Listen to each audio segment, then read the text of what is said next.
So everything's going along nice and smoothly with DHCP, and then all of a sudden we stick some routers in between our hosts that need addresses and the DHCP servers that will give them those addresses.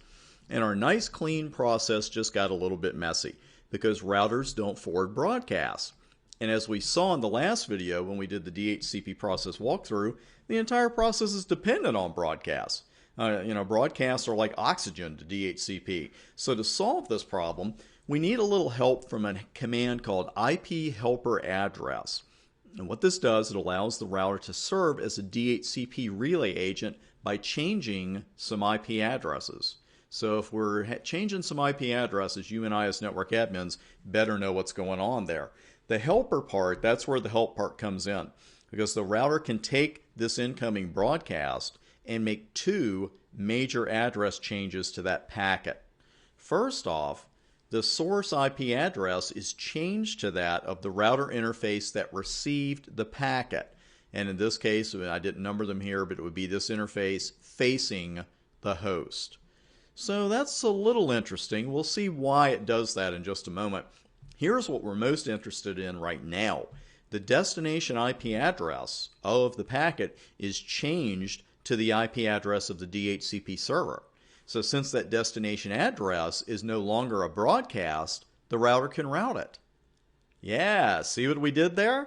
In all seriousness, that is a fantastic little command, and it really does help us out here. I'm going to show you exactly where you have to configure it, because this is a little real world versus theory note for you. I've seen plenty of networks that had IP helper address like on every Ethernet interface they ever had. And sometimes they needed it, sometimes they didn't, but it didn't really hurt anything. When you're working with OSPF in your CCNA studies, or you take that free hub and spoke course that I have on Udemy, there's a neighbor command that we have to use in a certain scenario. And while it's only really needed on the hub, I've seen plenty of configs that put it on the hub and all of the spokes. The reason I'm bringing that up is it really doesn't hurt anything in a production network to have that extra neighbor command or the extra IP helper address command. On your exam, though, you may be asked, make this work while putting this particular command on as few interfaces as you can. Because what they want you to do is not just demonstrate that you know the command, but also demonstrate that you know exactly where it's supposed to go and exactly where it's not really needed. In this particular network, we would only need it on the E0 interface on router 1. But it's very commonplace to see it on all router interfaces that face our local area networks. So again, the little real world versus theory note there for you. Here's the config of that.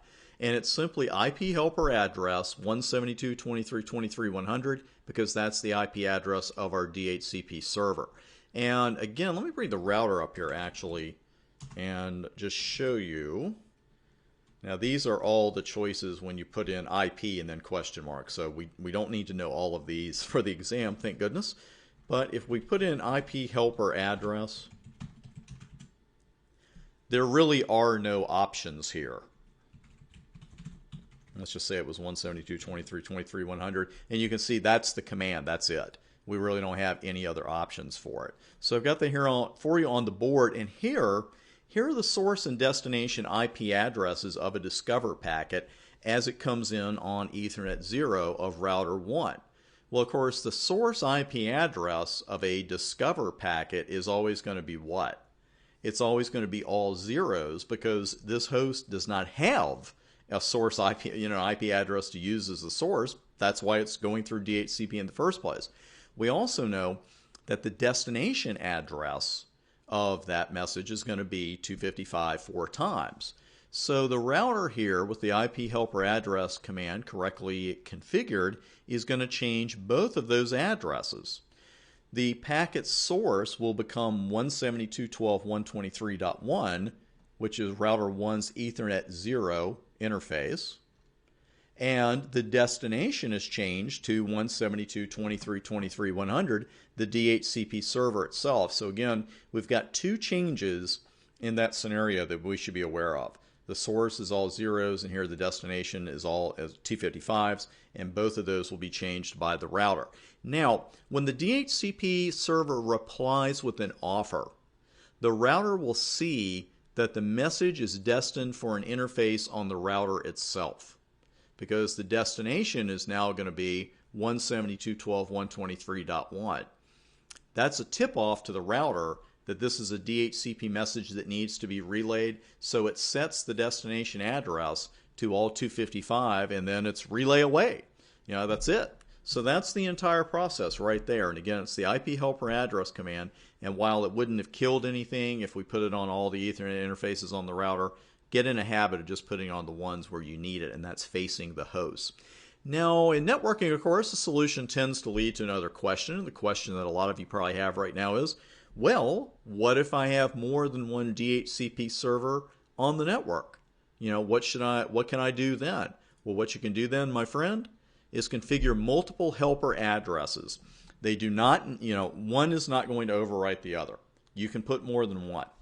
Now, this option does allow communication from that remote local area network to both DHCP servers. But what I want to point out here, it's a term that if you're a newcomer, you might not have heard before, load balancing. Later on in the course, when we've got protocols that give us 2 paths or more between A and B, we may choose to use both paths or all available paths and do what we call load balancing. And that's so everything is theoretically supposed to get done a little faster that way, as long as your links are the same speed or roughly the same. And there's all kinds of fine-tuning that we can do to that. But the key is we're not just letting one path just sit there unused while the other path carries all the data.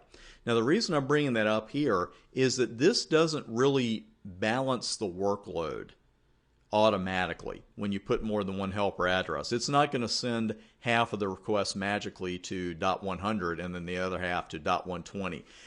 To do that, what you have to do is start adjusting the delay values on those DHCP servers, and that is way beyond the scope of your current studies. And you're thinking, man, thank goodness we got enough to learn, right?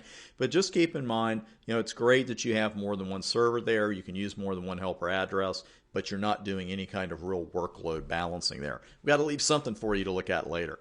Now, you'll see I have configuring DHCP with Cisco routers and then nothing after it, because I'm going to set up a lab with this. We're going to work with that a little bit, and I'm going to show you some basic commands on actually making a Cisco router a DHCP server. It's pretty cool. The syntax does take a little getting used to, but hey, what doesn't in this business?